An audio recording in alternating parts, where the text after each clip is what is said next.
السلام علیکم۔ آج کا ہمارا ٹاپک ہے کہ بہترین انسان کون ہے۔ کیا پانچوں نمازیں پڑھنے والا بہترین انسان ہے؟ کیا حج عمرہ کرنے والا بہترین انسان ہے؟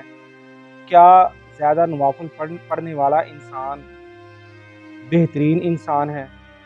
کیا روزے رکھنے والا انسان بہترین انسان ہے؟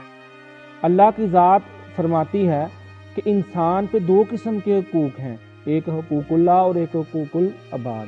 اللہ کی ذات فرماتی ہے میں بڑا غفور و رحیم ہوں، میں بڑا مہربان ہوں، میں بخشنے والا ہوں، میں چاہوں تو آپ کو معاف کر سکتا ہوں، میں آپ کو بخش سکتا ہوں، آپ کی نمازیں معاف کر سکتا ہوں، آپ کے روزے معاف کر سکتا ہوں، آپ کی زکوٰۃ نہ دینا معاف کر سکتا ہوں، آپ نے جو میری نافرمانیاں کی ہیں وہ میں سب معاف کر سکتا ہوں۔ لیکن جو حقوق العباد یعنی جو آپ نے بندوں کے حق کھائے، جو آپ نے لوگوں کے ساتھ معاملات اپنے اچھے طریقے سے نہ کیے، وہ میں معاف نہیں کروں گا۔ وہ بندے پہ ڈیپینڈ ہوگا کہ وہ اسے معاف کرے یا نہ کرے۔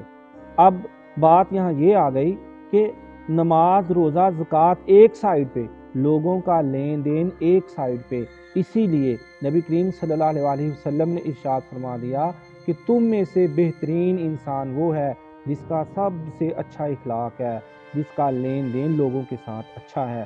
یہاں تک نبی کریم صلی اللہ علیہ وسلم نے ارشاد فرما دیا کہ وہ انسان، وہ شخص ہم میں سے نہیں جس کے ہاتھ پاؤں سے دوسروں کو تکلیف پہنچتی ہو، تو ہم نے اپنے ہاتھ پاؤں سے کسی کو تکلیف نہیں پہنچانی، کسی کو دکھ نہیں دینا، کسی کی دل آزاری نہیں کرنی۔